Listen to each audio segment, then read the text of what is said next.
Questa mattina se ne scende fammi chi prende le rilla appena alzata.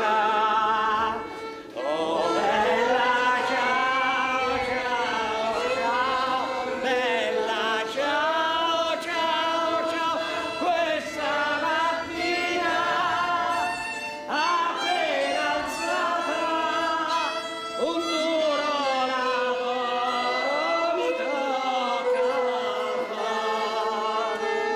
Il sorvegliante, lui sulla sole. Oh bella ciao, bella ciao, bella ciao, ciao, ciao. Il sorvegliante col suo bastone e noi curve al lavorare. Ma verrà un giorno che tutte quante. Pourquoi cet homme, Tony Negri, s'est-il livré lui-même à la police italienne le 1er juillet 1997, mettant fin à sa liberté après 20 ans d'exil? Et pourtant, il n'est ni un assassin, ni un escroc de la finance internationale. Pourquoi Adriano Sofri et Tony Negri sont-ils toujours en prison? Pourquoi 200 Italiens vivent à Paris avec un statut bizarre. Pourquoi, malgré le marché commun, la liberté des frontières, ils ne voyagent pas comme tout le monde? Ils ne sont ni des réfugiés politiques, ni des immigrants comme les autres. Ils sont les naufragés des années gauchistes, 1970 à 1980, en Italie. Ces Italiens ne peuvent encore aujourd'hui, 20 ans après, rentrer dans leur pays sans risquer d'être enfermés et de subir de longues années de prison. Depuis le 1er juillet 1997, ils font la une des journaux, en France et en Italie, car Tony Negri est rentré dans son pays pour y être incarcéré. Par ce geste médiatique, il veut rappeler leur existence. Il lutte contre l'amnésie pour l'amnistie. Interviewé à la prison de Rebibbia, Tony Negri essaye d'expliquer son geste. Quand je suis rentré, je calculais entre 6 mois et 1 an de prison. Alors on n'est pas arrivé à la fin de l'année et j'ai encore quelques espoirs, au mieux quelques investissements, voilà, mis dans ma liberté. Ça c'est la première chose. C'était évident que quand on regarde le problème d'un point de vue plus large, c'est-à-dire même d'un point de vue psychologique et personnel, je me demande quelquefois justement si je n'ai pas eu tort à rentrer, parce que la chose c'est brutalement dans ce terme. Mais je crois que non, enfin. Enfin, je crois que non. Dernièrement, c'est-à-dire le 1er juillet de l'année dernière, Tony Negri, qui était le symbole des réfugiés politiques en France, il est rentré en Italie pour essayer de mener jusqu'au bout la bataille pour l'amnistie de l'intérieur des prisons italiennes. Io ritorno gratuitamente. Io non ho nessuna ragione per rientrare, perché tanto più che l'anno prossimo avrei qui la nazionalità, essendo 15 anni che abito, e secondo quello che prevede la legge francese, e quindi se io rientro è essenzialmente per rivendicare e per porre il problema della fine degli anni di piombo per tutti quelli che sono in galera e per quelli che sono fuori. Quindi faccio questo atto, che è un atto politico, e che è un atto politico che insiste su questa cosa. Je ne crois pas que pour être libre, il faut aller en prison. Je ne crois pas. Il doit y avoir quelque chose de, je ne sais pas où, mais il y a un petit problème. Il faut lutter pour sortir quelqu'un des prisons qui n'y était pas.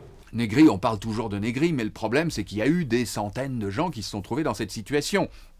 Quand on ne leur reprochait pas des textes écrits, parce que finalement tout le monde n'écrivait pas comme Negri, éditorialiste dans le journal de Rosso, ayant écrit des tas de livres, publiés chez Feltrinel, au su et au vu de tout le monde, beaucoup de gens étaient simplement accusés d'avoir participé à un journal, d'avoir participé à une expérience ou d'être membre d'un collectif quelconque.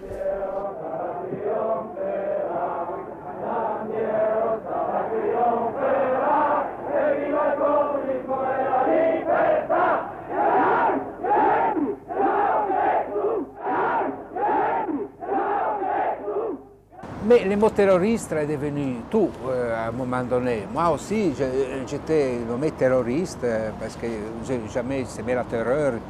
Pas. Mais Tony Negri et Sofri, non, pas directement tuer personne, mais aussi ne faisaient pas partie des groupes qui ont tué des gens. Donc, était tout un amalgame général qui ont fait, c'est-à-dire, vu qu'il y a eu des morts, tous ceux qui ont participé sont responsables de tout ce qui s'est passé, et surtout ceux qui étaient les chefs.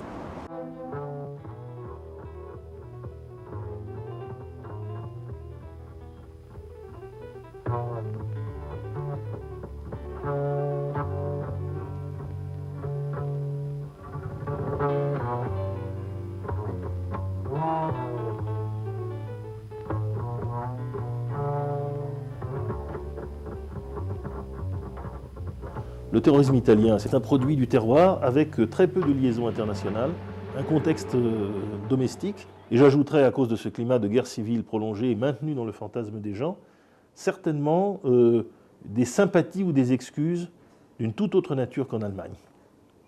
Au fond, si les Brigades Rouges s'en étaient prises essentiellement aux fascistes et à des officiels démocrates chrétiens ou à des gendarmes, on aurait dit c'est bien fait pour eux. Le problème, c'est que dans leur dynamique, ils vont aussi s'en prendre à des symboles de la gauche à certains moments, ou monter une polémique avec celle-ci beaucoup plus redoutable. Ajoutons que les Brigades Rouges ne seront pas le mouvement terroriste le plus important. La pratique révolutionnaire, c'était en tout, c'était surtout le mouvement de masse. C'était surtout organisé, ou dans la fac, ou dans les quartiers où on était, d'organiser les luttes sociales. Nous, c'était l'autoréduction, il ne fallait pas payer les loyers, il ne fallait pas payer l'électricité, il fallait occuper les appartements vides, c'était, bon, tout des plus classiques. À côté de ça, il y avait une théorie révolutionnaire sur la construction de l'organisation révolutionnaire. Alors, qu'est-ce que ça signifiait? Ça signifiait que pour faire tout ça, il fallait de l'argent. L'argent, il fallait le chercher où il y en avait. Alors, il y en avait où? Bon, il y en avait dans les banques. Alors, il y avait des gens qui faisaient ça. Il y avait des gens qui faisaient des petites actions liées au fait que les propriétaires de l'appartement, ils ne voulaient pas louer ces appartements vides. Alors, on les prenait, je sais pas, on lui mettait de la peinture rouge sur la tête, on les filmait, on envoyait ça aux journaux. Je veux dire, c'était une pratique comme ça. C'était l'organisation des manifestations. En Italie, c'était dur, les manifestations. Pendant 2 ou 3 ans, au lieu des bouteilles Molotov, c'était des armes à feu. Je veux dire, les premières rangées, en 1977 à Rome, c'était des fusils à pompe, des mitraillettes et des 38 spéciales, pas des P38 comme c'est devenu mythique, parce que ça c'est une arme différente. Je veux dire, c'était une situation tendue, très tendue. Et il fallait l'organiser, cette situation tendue, il ne fallait pas se faire trouver désarmé, entre guillemets, il fallait répondre, mais c'était la logique des choses, c'est pas... C'était une illégalité tellement diffuse dans le tissu social que c'était devenu presque une nouvelle légalité. Personne ne nous attaquait pour ça. Je veux dire, il y avait, tout le monde savait que les manifestations étaient armées, personne n'empêchait les manifestations. Personne n'osait arrêter quelqu'un qui était armé dans une manifestation. Je veux dire, c'était un problème de rapport de force qui s'était créé et c'était, comme toujours, il y a une nouvelle légalité qui s'établit aux dépenses de la vieille. C'était une lutte entre les deux situations. Quand on est devenu plus faible, ils nous ont cassés. Et là, je me permets de dire, c'est la première fois dans ma vie, tu sais, j'ai milité. Avant, j'avais été, depuis mes 13 ans jusqu'aux 17 à la jeunesse communiste dans une ville de province. Puis j'étais, extrémiste, gauchiste inorganisé. Et je faisais un peu du théâtre de rue, pas théâtre, j'aimais beaucoup le théâtre aussi, mais c'était comme faire un journal parlé, plus faire les manifs, etc. Et puis ça a été 68, et puis ça a été le courant, la mouvance dite de l'opéraïsme, donc cette lecture de Marx.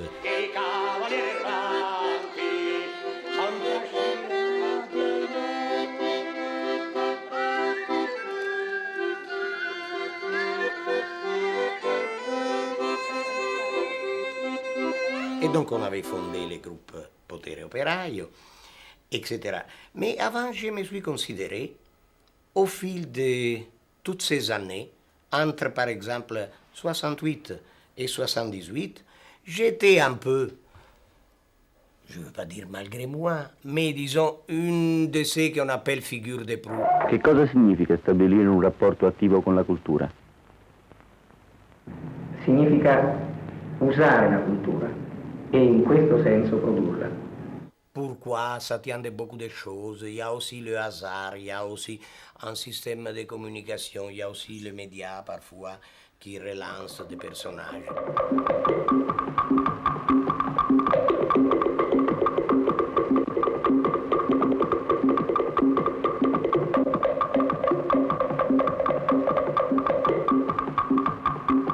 Les Américains, le Vatican, les fractions de la démocratie chrétienne, certains groupes d'extrême droite qui au fond ont été caressés par la démocratie chrétienne dès les années 50 comme des chiens de garde chargés d'arracher le pantalon des manifestants quand ça montait, se sont mis en mouvement et il y a eu véritablement, après 68-69, une division profonde qui a couru dans la classe dirigeante italienne et qui a été réglée en partie à coup d'intimidation, de violence.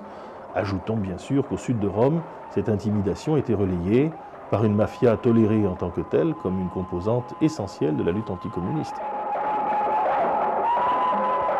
Sans avoir de certitude, on a des présomptions qu'il y a eu une entente entre la droite de la CIA, la droite de la démocratie chrétienne, certains éléments du patronat pour faire régner un climat de violence et de tension permanente. Ce climat, probablement, avait plus pour objet de recréer les conditions de 1948, un raz-de-marée de l'ordre, comme on l'avait vu en 68 en France par parenthèse, qu'un régime fasciste. Mais on y mettait pas mal de sauce. Et il y a un certain nombre d'innocents qui ont payé de leur vie ces manœuvres diverses visant à empêcher une convergence de l'aile gauche du régime et du Parti communiste. D'ailleurs, en 68-69, j'étais étudiant encore, j'étais stagiaire en laboratoire de recherche en cancérologie et je devais décider justement si continuer la recherche, mais à l'époque, je pensais que c'était plus urgent d'intervenir sur les problèmes sociaux, donc de construire, de lutter contre les inégalités et les injustices sociales. C'est pour ça qu'à la place de continuer la recherche à l'époque, j'ai fait médecine de travail, j'ai participé directement au mouvement, à côté des ouvriers, au mouvement de lutte pour la prévention à l'usine. Mais moi j'ai fait plusieurs revues. On avait fait une revue qui s'appelait 15 à la fin 68-69 qui était faite avec aussi beaucoup d'intellectuels comme Umberto Eco, Arbasino, Manganelli et d'autres. Et après, c'était un peu lié aussi au mouvement du 68. Après, j'ai fait aussi une revue avec Feltrinelli. Après, j'ai fait aussi des revues avec l'autonomie.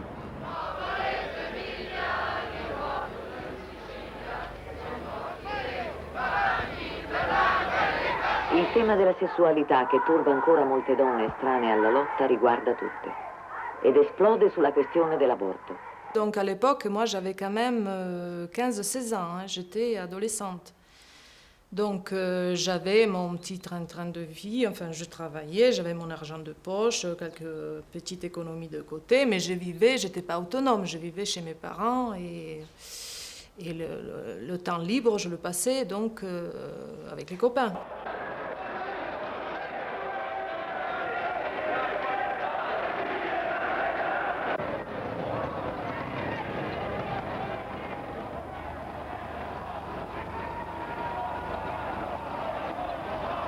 Et évidemment, bon, d'une part parce qu'on était quand même adolescents, donc on avait une poussée de rébellion déjà due à notre âge, et puis bon, c'est vrai que la situation sociale ne nous poussait pas à autre chose que se retourner contre ce qui se passait à ce moment-là en Italie. Il y avait aussi l'envie de savoir et de faire et de vouloir s'exprimer et vouloir être compris et vouloir aussi refuser certaines valeurs.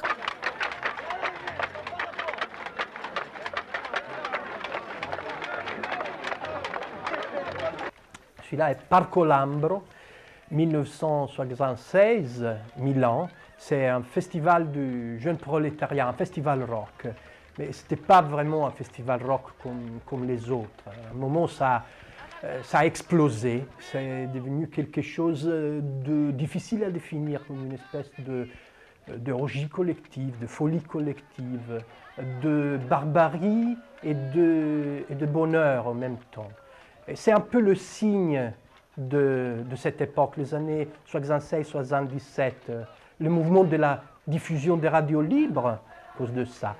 Mais c'était la période de grandes fêtes populaires qui tournaient à l'insurrection, qui tournaient vraiment à la folie. J'utilise beaucoup le mot folie quand je pense à cette époque-là. Et folie, ça signifie beaucoup de choses. Ça signifie tout d'abord la nudité, les refus de se reconnaître dans les conventions politiques, dans le jeu poli, dans le jeu institutionnel. Et donc l'envie de mettre la rage, le désir dans l'histoire, dans la place, dans la vie de tous les jours. Moi, j'ai l'impression que 76-77, les années du mouvement créatif, les années du mouvement de jeunes prolétaires, les années du mouvement insurrectionnel en Italie, ces années ont été aussi une espèce de prémonition, comme la prémonition d'une époque, l'époque que nous vivons d'ailleurs, une époque dans laquelle la raison n'a plus aucune possibilité de gouverner le monde. Et le monde se déchaîne dans son obscénité, dans sa folie justement, dans son désir de mort aussi.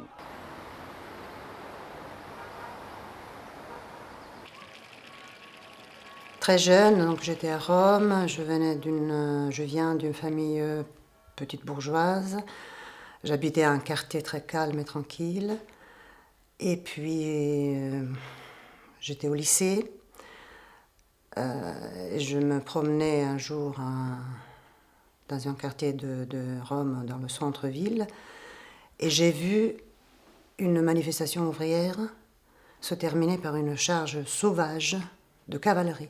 Parce qu'à l'époque, c'était des cavaliers qui allaient contre les ouvriers. Je ne peux pas dire que ça a été vraiment un raisonnement politique. C'était un coup au cœur, quoi. C'est un coup de cœur, peut-être. C'est comme si à un moment, on choisissait de quel côté se mettre. Et je n'étais sûrement pas chez les cavaliers, là, c'est clair.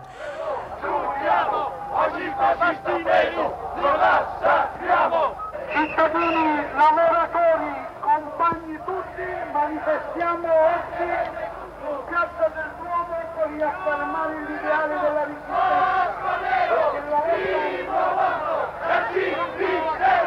Ma mère m'a appris à être communiste comme honnêteté, comme dureté, comme regard vers les autres, comme regard vers soi-même, respect de soi-même pour respecter les autres. C'est une femme exceptionnelle, ma mère. C'est-à-dire.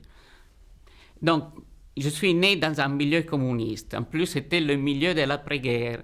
Mon père, il était architecte et il faisait partie d'un collectif d'architectes communistes. Bon, vous connaissez peut-être Gao Lenti qui a fait la gare d'Orsay. C'était une des architectes qui travaillait avec mon père dans l'immédiat après-guerre.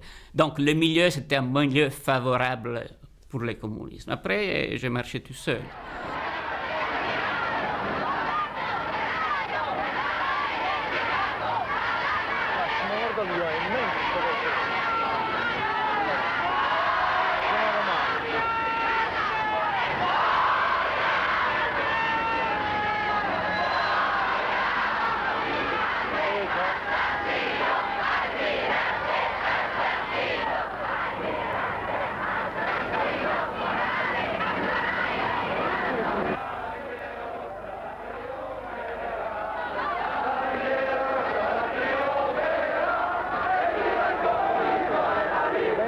D'abord, il faut dire que moi, je ne vais pas maintenant me vendre comme un cadre politique qui est né politique, etc. Parce que moi, j'ai passé aussi par les milieux,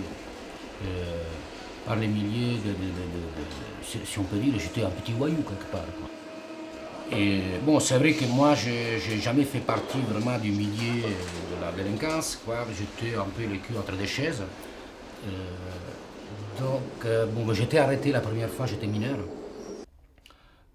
Et en prison, c'était là, j'ai rencontré, c'était très marrant parce que j'ai rencontré quelqu'un, un militant du Manifeste. Le Manifeste, c'est un journal qui est né d'un groupe, une scission du PC italien. Et bon, là, c'était la prison des mineurs, c'est très dur, c'est beaucoup plus dur que la prison des adultes parce que bon, les mineurs ils sont très agressifs, très violents, quoi, hein, c'est très cru, hein, c'est très hard. Et donc tout de suite, j'ai eu une galère avec des autres, quoi. Il y a eu une grosse bagarre. Et il y avait ces mecs avec tout maigre, avec des petites lunettes, etc., qui a pris ma défense. Bon, et tout le monde l'a respecté. Je dis tiens. Donc après, j'ai changé de cellule, j'étais dans sa cellule. Et le mec il commence à me faire tous des discours bizarres, qu'en fait, moi, j'étais pas un voyou, mais que j'étais quelqu'un qui reprenait ce que l'État m'avait enlevé, etc. Des discours très très bien. Là, maintenant, j'arrive même pas à redire ce qu'il disait, mais je t'assure qu'il était très convaincant, quoi.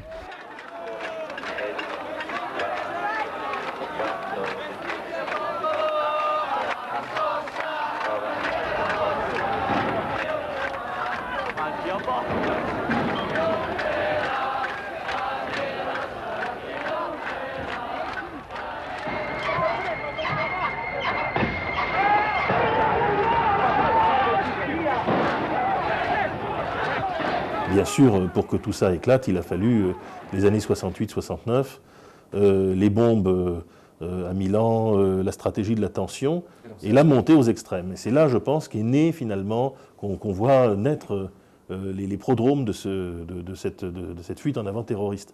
Mais là, une espèce de soubassement qu'on trouve vainement en France. En France, ça a été expulsé dans la colonie, dans l'Algérie. Ça n'existait pas comme ça dans la société française de la même manière. Peut-être il y a eu beaucoup de camarades qui ont commencé à penser qu'il fallait s'armer. Et à s'armer, ça signifie... parce qu'ils avaient un peu le mythe, je ne sais pas, de guerrilleros latinos, ou parce qu'ils disaient il y a le contre-attaque... il y a les bombes, il y a Piazza Fontana, il faut se défendre. Les Brigades Rouges, par exemple, ils avaient beaucoup l'idée. Il y a des forces de la contre-révolution qui s'organisent et il faut être à la hauteur. Si un niveau de lutte si radicalisé, il faut aussi préparer des noyaux de résistance puisqu'on arrivera à l'affrontement armé. Tout ce qui était anti-impérialisme de l'époque m'a trouvée totalement et complètement heureuse de participer avec 100 000 personnes, 200 000 personnes. La prise du pouvoir, ça c'était une prise du pouvoir de la ville. C'était clair qu'en battant ce pavé-là, on était tout à fait juste. Que ça puisse se traduire directement en action politique de petits groupes pour institutionnaliser la révolte et donc le pouvoir révolutionnaire, ça s'est révélé un peu utopique. Ceci dit, c'est important de l'avoir fait. Nous, je crois, on a mené jusqu'au bout une hypothèse de lutte qui touchait les personnes et les groupes, les idées et les vies directement, et on l'a amené jusqu'au bout. Je ne regrette rien. Il faut dire qu'il y avait 48 groupes armés en Italie, classés comme bandes armées ou associations subversives par la justice italienne. Il y a eu plus de 4000 prisonniers politiques, plus de 20 000 dénoncés pour des faits liés à des activités de subversion de l'ordre constitutionnel.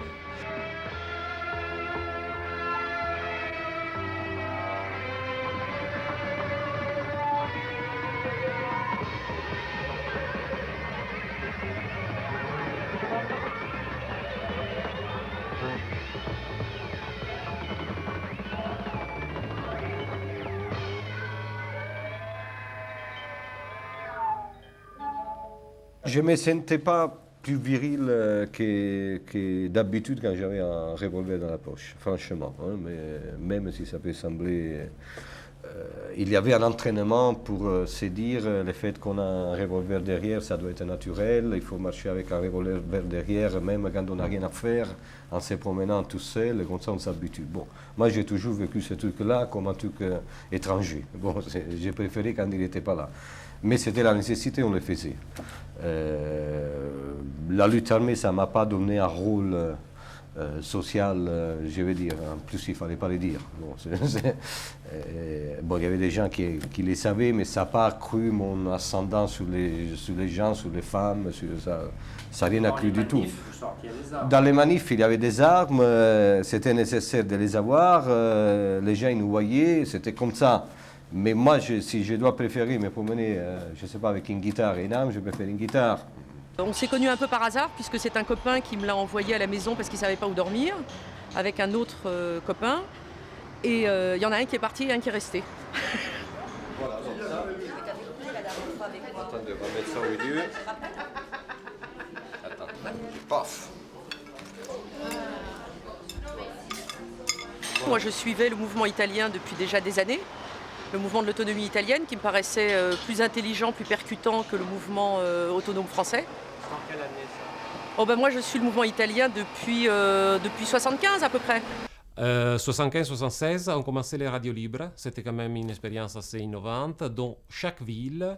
Donc à Milan, il y avait Radio Blackout, Radio Sherwood à Padoue, Radio Alice à Bologne. Il y en avait pratiquement dans chaque ville, qui faisait effectivement un réseau de communication qui portait d'une ville à l'autre les mots d'ordre, les inventions et comme ça. Et ce n'est pas un hasard que Radio Alice à Bologne, c'était un des premiers points de la répression quand en 1977 les tanks sont arrivés à Bologne pour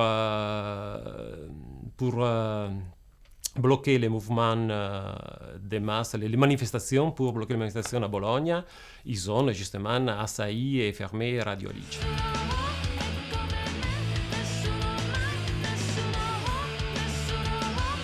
La réalité s'est chargée de montrer que souvent le surréalisme produit de la réalité. Radio Alice a été fermée par la police parce qu'elle a été inculpée d'organiser les émeutes des étudiants, des jeunes ouvriers.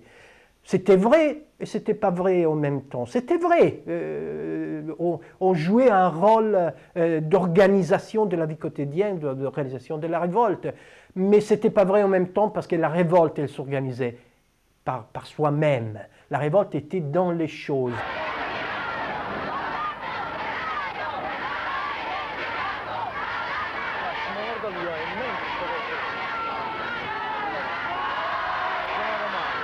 Là, j'étais déjà majeur quand je suis tombé par un braquage avec prise d'otages, tout un bordel. Là. Et là, bon, disons que j'avais je suis rentré en plein droit dans le dur, tu vois. À cette époque-là, il y avait en prison beaucoup de militants de Naples. C'était une des premières organisations armées en Italie, une organisation née à Naples. Donc, puisque moi, c'était l'époque des grandes rébellions dans les prisons. Ça coïncidait même en France, en Italie, en France, c'était en 1974.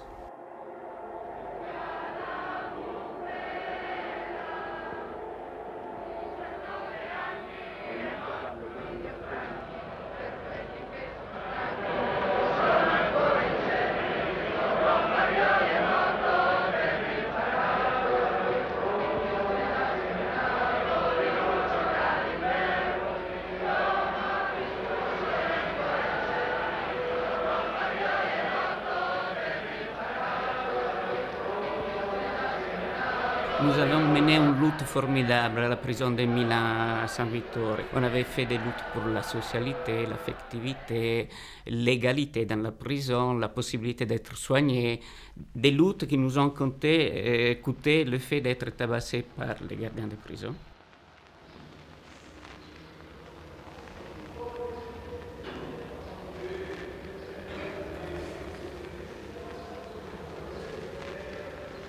Mon travail le plus important a été à l'intérieur d'une structure pour la la réhabilitation, disons, des enfants handicapés.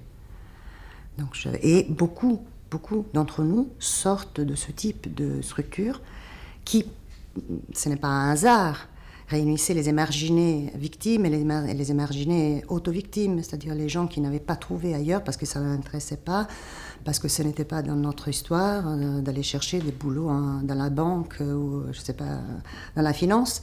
Donc on se mettait dans des situations sociales intéressantes et souvent très douloureuses, comme par exemple l'exclusion des enfants handicapés.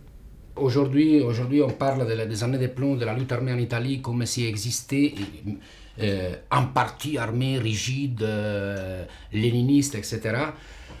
Il y avait des tendances comme ça, bien sûr, mais la majorité, c'était ce qu'on appelle le mouvement des autonomes. Donc c'était une pratique de contre-pouvoir. Là, c'est en 1989. C'est dans la salle bunker de la prison de Rebibbia à Rome. C'est une structure qui avait été conçue pour faire tous les procès de l'état d'urgence, ils ont tous les maxi-procès qui ont été faits à l'époque. C'est une énorme salle où on peut contenir, et il y a eu à un certain moment des procès qui avaient plusieurs centaines de détenus. C'était pour insurrection armée contre l'État, et il y avait plusieurs centaines d'inculpés. Dans les cages qu'on voit dérouler là-bas. Mais voilà, ça c'est moi. J'étais un peu plus jeune. La lutte armée se présente comme une façon, je l'ai dit avec le regard de maintenant, naturellement, se présente comme la façon d'en finir. Un mouvement qui ne trouve, ou différents mouvements qui ne trouvent finalement sur le terrain du pouvoir une réponse adéquate aux aspirations et aux espoirs, finalement découvre dans le raidissement des conflits, dans l'armement dans les conflits, une espèce de voie irréversible qui d'un côté donne, qui est vraiment la réponse d'une certaine façon finale au mouvement des 68. Ça dirait 10 ans. Moi je me souviens les jours de l'enlèvement de Moreau, j'étais à la fac, j'ai entendu comme tous que Moreau avait été enlevé. J'ai regardé un peu comme tous, les gens étaient contents, même des gens qui n'étaient pas particulièrement gauchistes. Ils étaient contents parce qu'ils étaient contents d'un coup réussi. Il y avait une espèce d'ébriété sportive dans la chose, les petits qui prennent les grands, etc., etc. Mais les plus pensifs ont compris ces jours-là, donc je parle des 68, je parle des 78, 16 mars, que c'était fini. Quand Aldo Moro prépare un gouvernement avec participation des communistes au pouvoir et s'apprête à faire une opération qui est un peu l'opération mitterrandienne, sauf qu'elle n'est pas faite par un socialisme, elle est faite par quelqu'un qui représentait un centriste dans la démocratie chrétienne, pas la gauche de la démocratie chrétienne, pas la droite comme Andréotte, mais un centre assez sensible au centre-gauche. Et donc s'apprêtait à embrasser le Parti communiste dans une coalition de pouvoir. Il est enlevé. Il est, entre guillemets, jugé et tué après que se soit révélée une fracture profonde dans l'opinion italienne. Grosso modo, l'extrême gauche, les socialistes, étant pour une ligne de clémence, c'est-à-dire demandant la grâce aux Brigades Rouges et essayant de sauver la peau de Moro, et une ligne dure incarnée par la direction du Parti communiste et la droite de la démocratie chrétienne, on ne discute pas avec les Brigades Rouges. Le résultat des courses, c'est que Moro a été tué alors que sa vie aurait créé, parce qu'il avait annoncé qu'il avait vu comme son propre parti l'avait trahi. Il avait donc annoncé qu'il refondrait un nouveau parti, etc.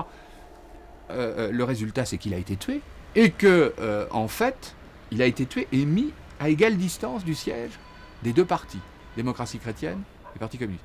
Donc c'était un acte parfaitement symbolique. Et là, au lendemain du meurtre de Moro, les brigatistes ont une hégémonie extravagante et entraînent d'ailleurs une défection de plein de groupes d'extrême gauche qui se disent « bah oui, c'est eux qui ont raison finalement ». Et Negri s'est trouvé avec quelques-uns à essayer de résister à cette espèce de pression terrible. Et puis il s'est avéré que la conjoncture a changé. Le Parti communiste a annoncé qu'il abandonnait la ligne de compromis historique.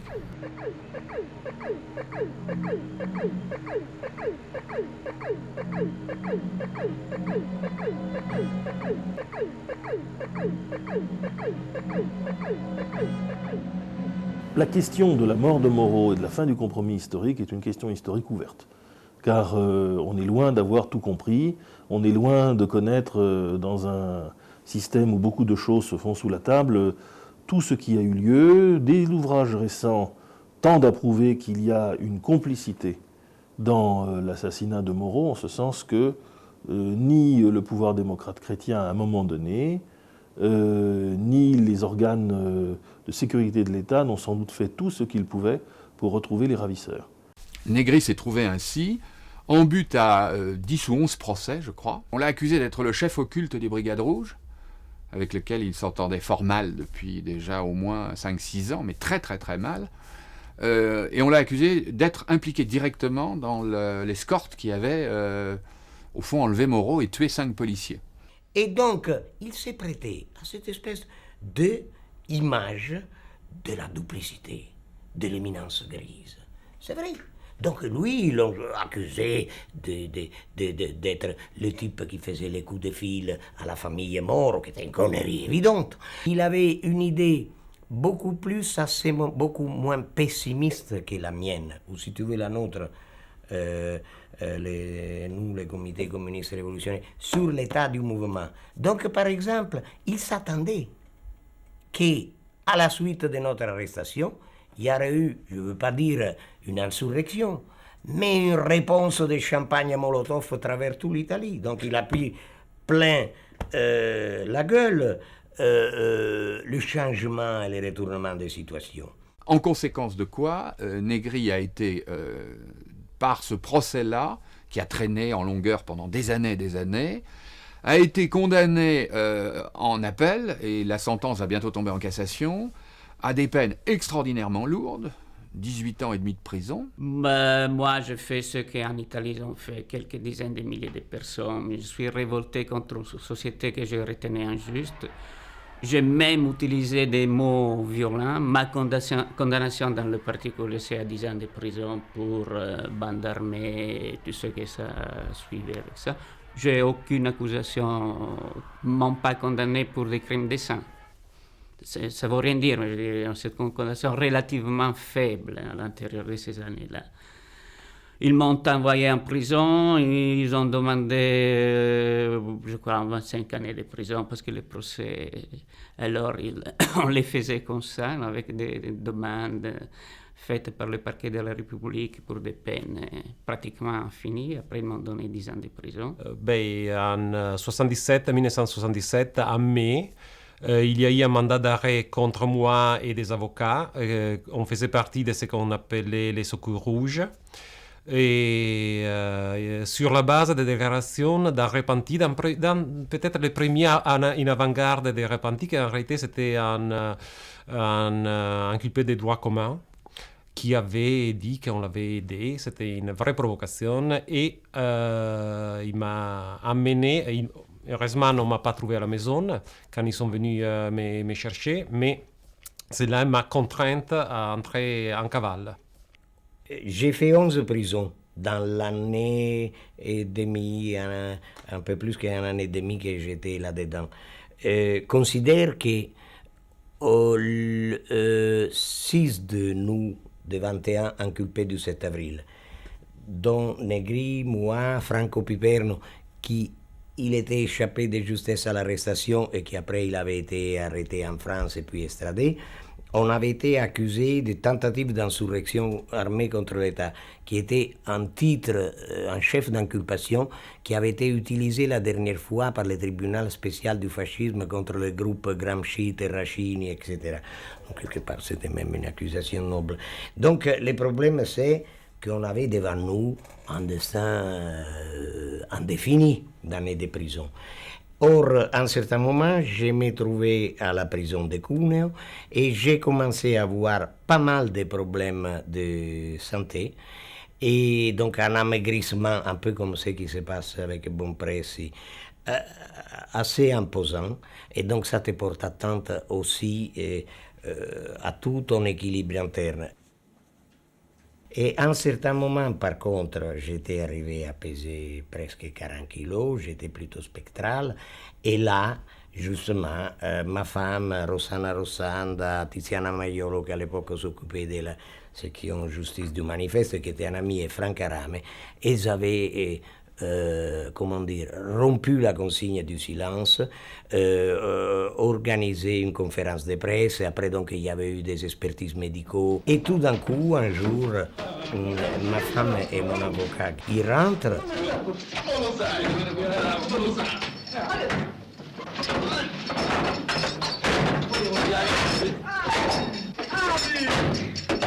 Et ma femme, elle a les yeux rouges, elle me dit que j'avais eu un ischémie épicardiaque, donc ça ferait une espèce d'infarctus. Et moi, j'étais tout content.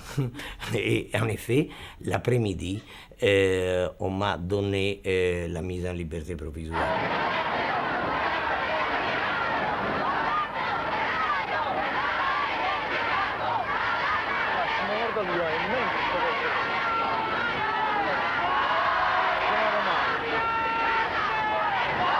Il faut bien comprendre qu'est-ce que c'était les procès en Italie à partir de 1980, quand ils ont commencé, 1979, quand ils ont commencé les procès politiques.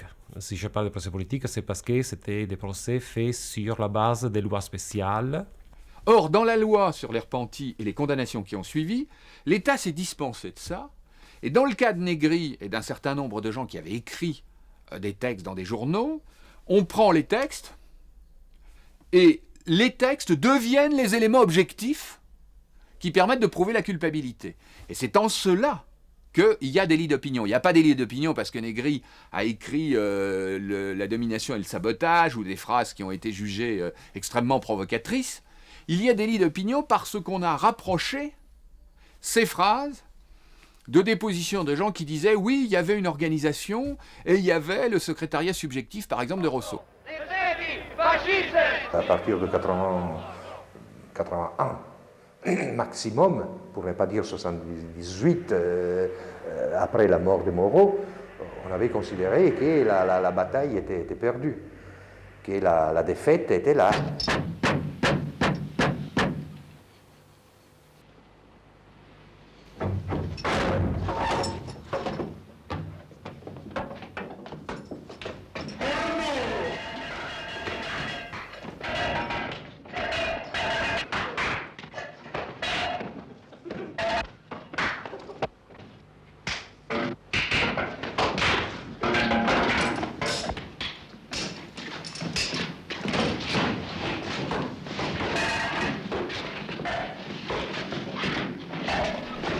Ils m'ont tabassé à mort.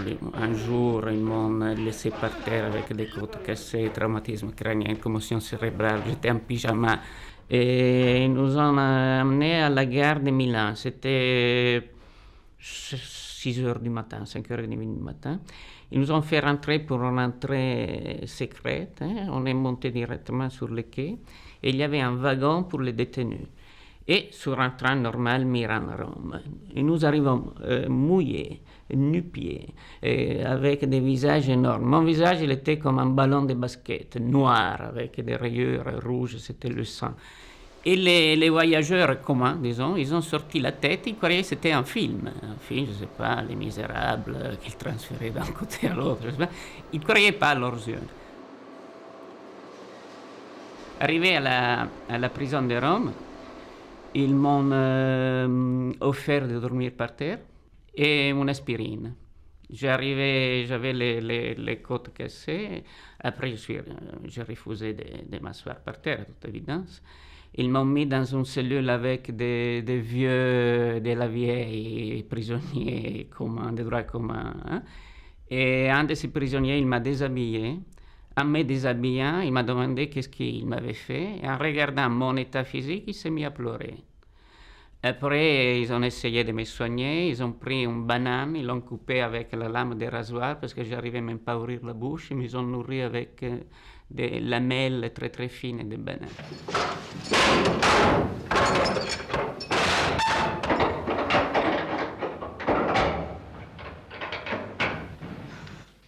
Et mon état physique empirait, mon poids corporel était 32 kilos. J'ai eu une pancréatite aiguë. Et je me souviendrai toujours le soir où ils ont éloigné ma mère de mon lit en lui disant « Il faut que vous soyez sereine, madame, parce que votre fils va mourir dans la nuit, il ne passera pas la nuit. » Ma mère, en sortant, parce qu'il ne pouvait pas rester, elle n'avait pas la permission des juges pour rester à côté de moi, en sortant de ma chambre à l'hôpital, elle allait dormir dans une petite pension de bonnes sœurs qui était juste en face à l'hôpital Gemelli. Et en la voyant rentrer en pleurant, une de ses bonnes sœurs lui a dit « Mais madame, pourquoi vous pleurez ?» Et ma mère, il a dit « Je pleure parce qu'ils m'ont dit que mon fils, il va mourir dans la nuit. » La bonne sœur, il ne savait pas quoi lui dire.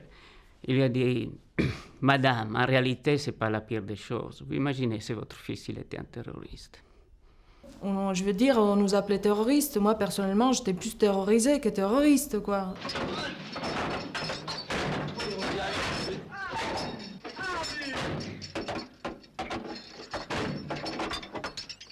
J'avais peur de l'arrestation, de la prison. Il y avait aussi un climat dans les prisons qui était très, très, très, très grave, quoi, très lourd. Et bon, il y avait beaucoup de cas de torture aussi. Donc, ça fait peur.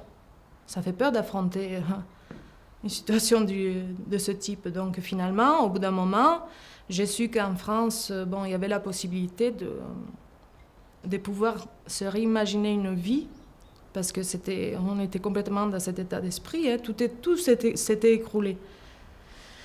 Donc, dès que j'ai su qu'en France, on pouvait éventuellement se rétablir, etc., j'ai pas hésité, je suis venue en France. Ouais, j'ai traversé les Alpes en ski. J'ai passé de l'autre côté et j'ai dit ciao ciao à l'Italie et je suis arrivée en France. Je me suis évadé en 81. Donc on a passé la frontière. On ne savait même pas où on allait et pourquoi. D'ailleurs, on était poursuivis jusqu'à la montagne parce qu'on a passé la frontière à pied, c'était l'hiver, la neige, c'était une vraie odyssée, quoi. Donc on est arrivé en France, déjà c'était quelque chose. Puis on arrive en France, moi personnellement, moi avec des autres, on s'aperçoit qu'on était clandestins comme en Italie, même pire. Parce qu'à l'époque encore, bon, c'était l'asile, d'ailleurs il n'y a jamais eu l'asile, on n'a pas de statut. C'était pas garanti pour tout le monde, c'était très flou. Donc il y avait qui disaient oui pour tout le monde, il y en avait qui disaient non pour les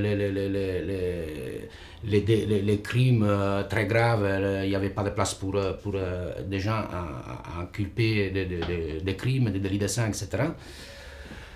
Donc moi, personnellement, on m'avait mis sur le dos des crimes très, très lourds, quoi. Donc j'ai dû quitter la France, on m'avait fait comprendre à travers les avocats aussi que ce n'était pas le cas de me présenter, etc., de donner mon nom. Et je suis parti au Mexique. Moi, je n'étais pas arrêté parce que finalement, j'étais parti en vacances chez mes parents en Sardaigne. Donc, le 7 avril, les jours où Negri, Scalzone, Piperno et compagnie ils sont arrêtés, moi, je ne sais même pas que l'opération est en cours. Donc, on n'entendait pas vraiment. Et on ne pense pas un instant. Pense pas un instant, mais pas seulement moi. Mais moi, je suis à la campagne avec des amis. Il y a mon frère qui arrive de la ville avec un journal en disant bon, voilà, Jean-Baptiste Marongiou a été arrêté à Milan aujourd'hui. Alors, moi, le monde, naturellement, est assez impressionné. Mais pourquoi impressionné? Parce que parmi les arrêtés, il y a une bonne partie des gens, ils étaient passés chez moi ou l'été avant encore. Ma famille connaissait parfaitement. Et mon père disait, c'est pas possible, le professeur Negri arrêté pour avoir assassiné Aldo Moro. Qu'est-ce que c'est cette histoire? C'est une blague. Et bientôt, on se rend compte que ce n'est pas ça. que la pression est extrêmement forte et qu'il ne reste pas grand-chose à faire sinon s'étirer. Et s'étirer, donc quelques mois après, comme j'ai dit, en juillet 1979, j'arrive en Italie, en France.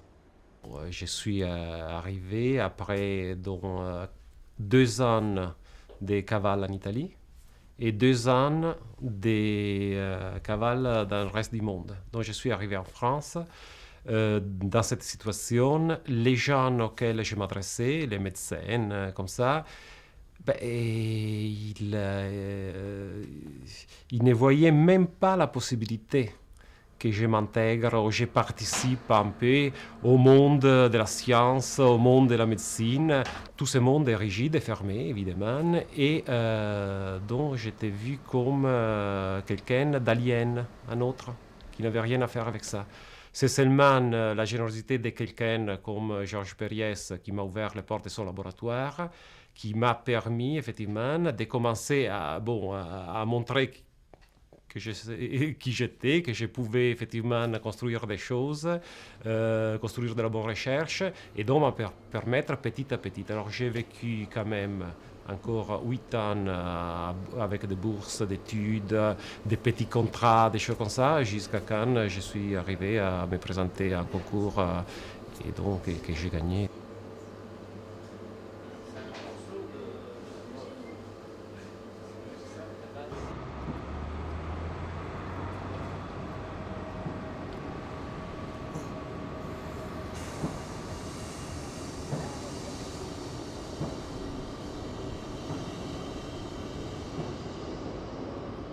Ma situation actuelle, c'est la situation un peu particulière de quelqu'un qui est clandestin parmi, disons, pas des clandestins, mais des réfugiés, des expatriés. C'est une condition un peu bizarre, au 2e degré, disons. Et la raison pour laquelle je me trouve dans cette condition, c'est parce qu'à un certain moment, j'avais un permis de séjour étudiant, donc valable d'1 an. J'ai été convoqué dans une préfecture pour le renouvellement et c'était en novembre 1993. Donc j'ai été arrêté, interpellé, mis sous écoute additionnelle.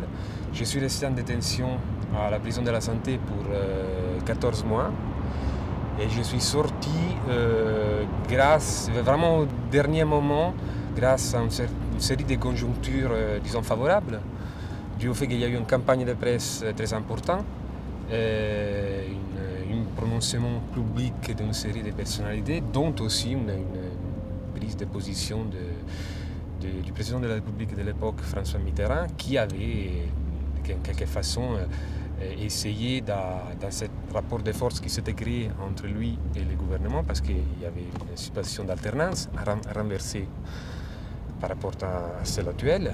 Et donc il avait un peu reconfirmé son engagement par rapport à une politique d'accueil des expatriés et réfugiés italiens. Donc j'ai été remis à liberté et à ce moment-là, vu qu'après ma procédure a abouti à une extradition formelle, je suis rentré dans la nature. Voilà. Pour empêcher de me faire embarquer sur un avion et être ramené dans une prison italienne.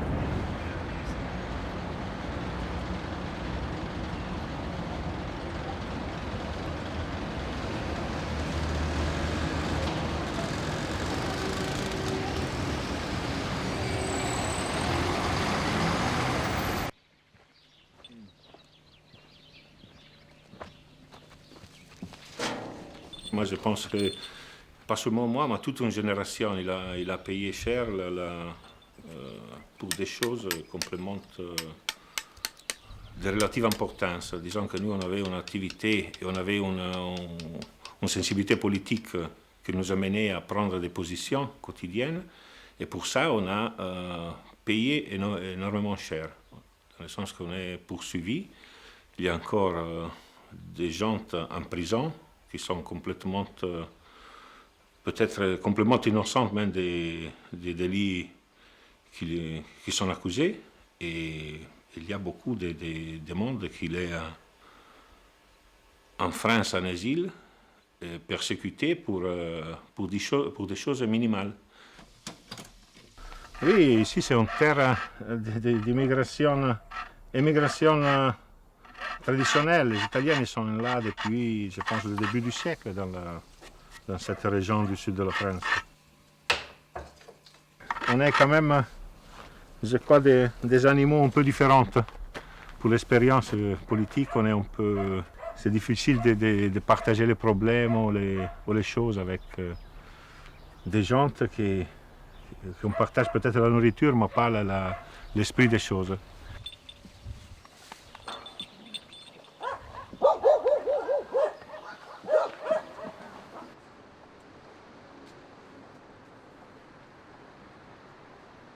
Bon, en France, je n'arrive pas en tant qu'exilé. J'arrive comme quelqu'un qui est en fuite. Donc je suis très, très soulagé. Soulagé d'être échappé à cette nasse. Mais petit à petit, cette condition d'animal en fuite et braqué, bon, se transforme en autre chose, se transforme en exilé, se transforme en... Ce qui, comme on peut dire, sauve évidemment de tous les symptômes de l'animal braqué, mais emporte d'autres. Et finalement, je crois l'expérience que j'ai fait et qui font aussi encore des dizaines et des centaines de gens en fuite qui arrivent en France. Et pour certains aspects, une expérience universelle, disons, dans le sens qui n'est pas trop différente pour certains aspects de l'expérience de n'importe quel immigré. Donc nous tous, on devient des étrangers. Et c'est une découverte. On ne sait pas qu'est-ce que c'est un étranger. Et surtout, pour survivre d'une certaine manière, au début, on se raconte aussi que ça ne va pas durer longtemps. Toujours cette dimension du temps. Bon, on est là pour un moment et on s'est fait des histoires. On commence à calculer la Commune de Paris, par exemple. La Commune de Paris, il y a plein de morts, c'est une révolte extraordinaire, 30 000 morts, des milliers de bagnards en Nouvelle-Calédonie. 10 ans après, c'était fini, amnistie, on rentre, c'est fini. Donc on commence à calculer en disant, bon, une dizaine d'années, on devrait y arriver. Or, finalement, on commence à faire l'expérience d'un temps, d'un déroulé historique qu'on ne maîtrise plus. On n'y est plus dans l'histoire. On est dans un temps qui est le temps formidable parce qu'on est en vie, mais c'est le temps d'un autre pays, d'un autre espace, avec d'autres couleurs, d'autres gens.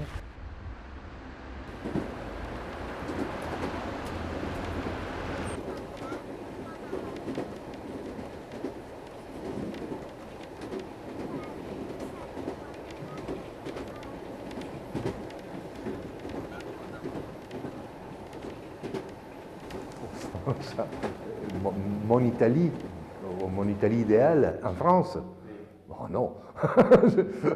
En plus, mes copains étaient des gens vraiment malheureux, souvent. Certains, oui, c'est vrai que souvent on se trouvait, on mangeait bien à l'italienne, on faisait des grandes fêtes, comme ça, mais décrire la situation des exilés italiens à Paris comme une situation de petite Italie idéale, c'est un peu trop. Hein. Je crois que l'idéalisation de l'exil, ça vaut vraiment pas la peine de le faire, parce que l'exil est dur,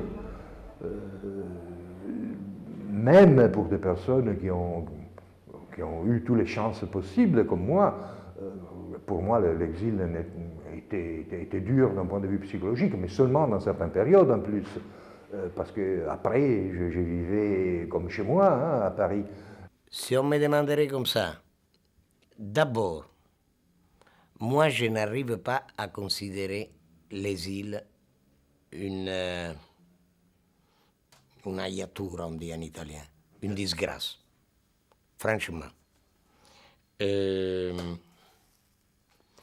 Peut-être que c'est par parti pris.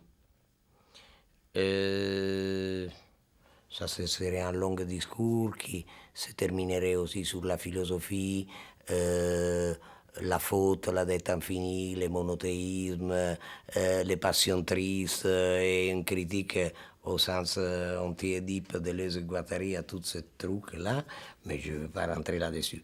Mais disons que j'ai radicalisé un espèce de parti pris contre tous les discours qui, souvent, ça se transforme en énoncé collectif, victimiste.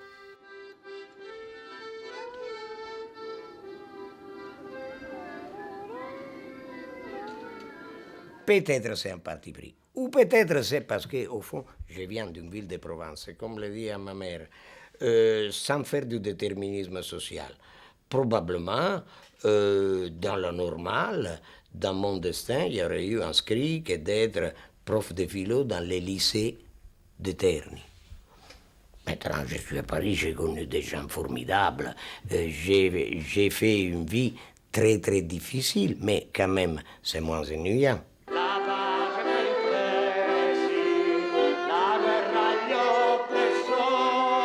Point 1. Point 2, c'est vrai, et là j'ai admis que peut-être c'est un peu un privilège, que grosso modo, à cause du fait qu'il y a les radios libres, les trucs, les camarades, maintenant même Internet, au fond, j'ai continué un peu à faire, par moyen interposé, des batailles politiques.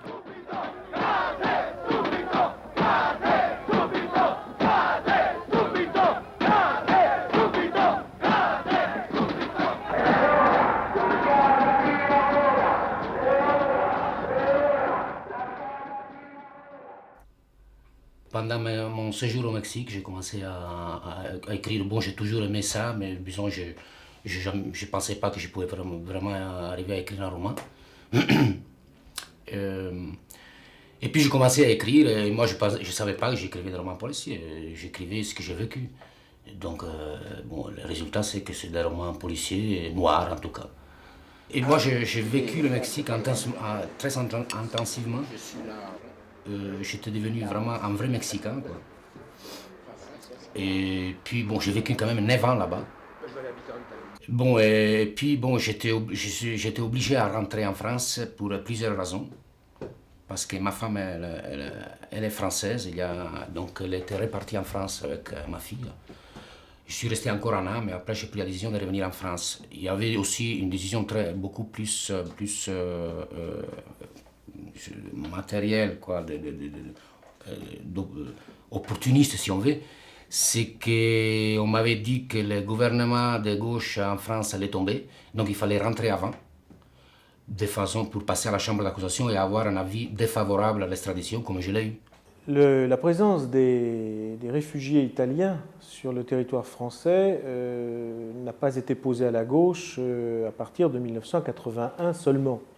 Elle lui avait été posée antérieurement et beaucoup de responsables de gauche, une partie de l'opinion de la gauche française, s'étaient rangés contre l'automaticité de procédures d'extradition, même si les faits pouvaient être graves, et au regard d'une législation, notamment certains articles tirés des lois antimafieuses en Italie, et puis de certains attendus de juges d'instruction italiens qui nous étonnaient beaucoup parce que qui exprimaient des options idéologiques de la part des magistrats italiens. Pour cette raison, le gouvernement socialiste mis en place par François Mitterrand a immédiatement entrepris, en 1981, d'envisager de régulariser la situation des réfugiés italiens sur le territoire français. Le 17 décembre 1987, la police est venue me chercher à la maison le matin parce que évidemment mon domicile était bien connu par l'autorité française. Je faisais déjà de la recherche à l'hôpital Saint-Louis et donc j'étais emprisonné sur demande d'extradition d'Italie. Et ici à la santé, à 100 mètres justement d'où je travaille maintenant, c'est des hasards qui m'ont rapporté dans les lieux. Et j'ai fait dans un mois, pourquoi seulement un mois, c'est parce que tout le monde scientifique et médical s'est révolté à cette incarcération. Il y a eu une pétition signée par 300 scientifiques, certains prix Nobel, dont a déterminé une pression sur l'opinion publique telle qu'au bout d'un mois, ils m'ont relâché et après, mon extradition a été refusée sur la base que les délits reprochés étaient d'ordre politique. Moi, j'ai connu la prison en France. Et puis, l'Italie a envoyé une demande d'extradition, donc la France l'a exécutée. Et ils nous ont mis sous écrou extraditionnel à Fleury-Mérogis. Ah non, Fleury-Mérogis. Ben, ça a été dur parce que c'était... j'avais ma fille qui avait 7 ans, plus ou moins alors, et surtout j'avais un bébé de 15 mois.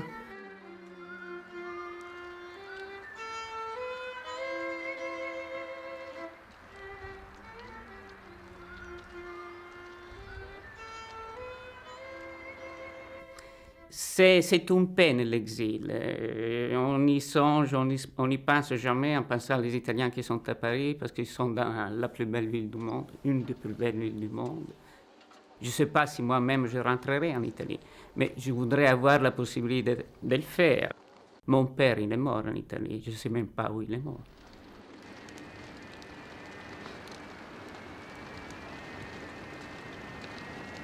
Ah oui, si j'avais passé ici les années 80, aurait été... je serais suicidé, je crois. Scusa, cioè, lo so che dovrei fare la figlia dell'esiliato poverina, ma non mi è mai sembrato così. L'exil m'a enrichi, exactement comme, je crois, pouvoir regarder l'Italie avec les yeux et le savoir, au fond, que j'ai pris pendant l'exil. C'est de ce point de vue quelque chose de très important. Però voglio dire, l'esilio in realtà è molto meglio della galera, per cui potendo scegliere è meglio l'esilio, no?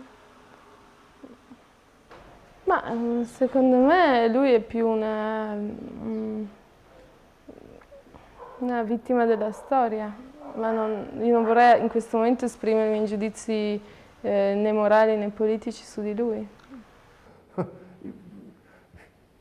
Je ne sais pas, je vois maintenant que je vis dans la solitude, non, parce qu'en prison on est quand même seul, même si on arrive à survivre bien comme je survis, mais je m'aperçois de combien de choses on peut amener avec soi pour être moins seul, mais aussi pour travailler.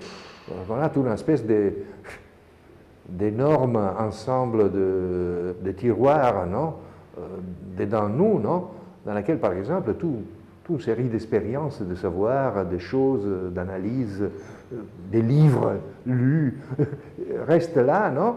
Et tu peux l'utiliser, non? Pendant cette solitude, tu peux utiliser ces matériaux, non?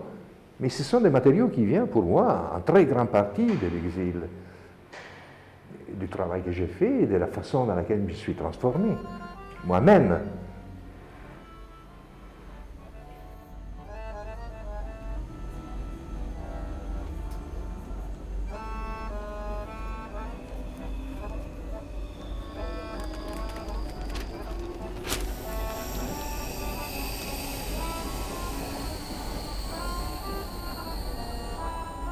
Beaucoup de questions se sont trouvées posées et finalement, pragmatiquement, derrière les mots, une situation s'est faite où la démocratie italienne a réinventé une très vieille institution de la démocratie grecque qu'on appelait l'ostracisme. Quand quelqu'un donnait vraiment du fil à retordre dans la cité, on l'envoyait pendant quelques années dans une cité voisine où il méditait. C'est comme ça que Thucydide a écrit La guerre du Péloponnèse. Tony Negri aussi a eu finalement une activité littéraire importante en France, pas toujours agréable pour lui, mais enfin, il a quand même vécu en France dans des conditions qui ne sont pas celles de la totale destruction. Et beaucoup de fuoriusciti italiens ont connu le même sort. Et même si l'Italie faisait mine de protester, elle était très contente que la France fournisse un asile, une petite surveillance et en tout cas une issue de secours qui a un peu fait tomber la tension. S'il n'y avait pas eu cet asile français, sans doute que les questions auraient été beaucoup plus rapides, mais on est comme ça en Italie, on est à la fois très violent, très radical, et alle vongole, comme dit Giorgio Bocca, on s'arrange. Et donc cet arrangement a été trouvé. Et je crois que j'ai découvert la richesse de l'exil, dont j'ai bien connu les misères aussi. Et la richesse de l'exil, c'est qu'on arrive dans un pays et on n'est pas un touriste, on ne regarde pas les choses d'en haut, superficiellement, on les regarde justement par contre d'en bas pour essayer de s'intégrer, de se relationner à ce qui se passe autour. Et donc on arrive à connaître les choses plus vite. On arrive à connaître d'autres cultures, à se rapporter avec d'autres individus plus vite. À ce moment, à la limite, les collectifs gênent. Tu es quelqu'un seul qui rapidement essaie de comprendre par lui-même ce qui se passe autour de lui. Et bon, l'effet de venir en contact avec des façons de penser complètement différentes, c'est une chose très importante. J'ai quand même découvert en exil la richesse du monde. La mémoire, c'est un petit peu comme les choses qu'on se rappelle, on les met dans la tête comme on accroche un tableau à un crochet, quoi. Or, il n'y a plus les crochets, vous pouvez accrocher tout ce que vous voulez, le tableau a disparu, le crochet a disparu. Et de ce point de vue-là, on peut redouter même, ou espérer, ou être inquiet. Le moment du retour en Italie, qu'est-ce que ça pourrait être? Toutes ces choses oubliées, qui ne sont pas seulement ce qu'on a fait, mais ce qu'on a vécu, mais ce qui a été vécu par d'autres qui nous regardaient et qui finalement se présentent à nous, ils reviennent à notre rencontre. Est-ce qu'on saura les reconnaître?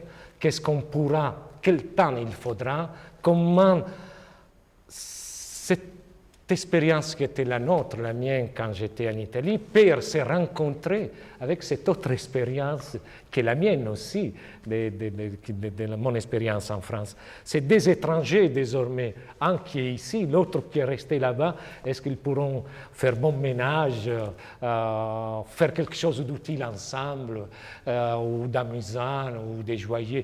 Moi, je ne sais pas. C'est un peu comme un rêve qui est là, quelque part, parce que pendant des années, j'y ai vraiment cru, j'ai attendu, parce que bon, j'ai quand même eu du mal tout au début à m'habituer à des nouvelles habitudes. Mais aujourd'hui, je me sens presque plus française qu'italienne. J'ai vécu ici, donc je pense que le jour où on me dira tu peux rentrer en Italie, bon, je pense que j'irai tout de suite, mais non, je pense pas pour vivre. Non vuole crescere tanto Gino, vuole rimanere un po' piccolino ancora. Quand je dis que je ne rentrerai pas en Italie, ça ne veut pas dire que je ne me sens pas italien, je suis italien. Il n'y a rien à faire, je suis italien, je parle, j'agis comme un italien, je pense comme un italien. Je renie rien de ces années-là. Pour moi, c'était des années très importantes qui ont vraiment donné beaucoup à l'Italie, même s'ils ont voulu criminaliser ça. Et maintenant, les générations, les nouvelles générations, ils ne savent même pas ce qui s'est passé. Et ils lui ont vendu aux nouvelles générations une image de nous comme les terroristes. Mais ce n'était pas du tout ça, c'était une vraie révolution culturelle en Italie. Par exemple, le foot a joué, le ballon a joué un rôle très important. Aussi parce que c'est à travers le foot qu'on a rencontré les autres exilés. Les premières années, au moins, il y avait les Iraniens, il y avait les Espagnols, il y avait les Portugais, il y avait les Argentins, il y avait les Chiliens, il y avait les Comoriens, il y avait des gens de tous les côtés, même des pays, on ne savait même pas, on ne soupçonnait pas l'existence de ces pays quand on était en Italie. On arrive ici, on y joue au foot. Et on commence, moi personnellement, je commence à m'inquiéter les années passant, parce que toute une série d'équipes disparaissent. Mais les Portugais, après le retour de la démocratie, ils sont rentrés, les Espagnols sont rentrés, les Chiliens sont rentrés, les Iraniens, même les Iraniens, ils étaient rentrés, on disait, merde, ici on restera sans équipe, qu'est-ce qu'on va devenir ?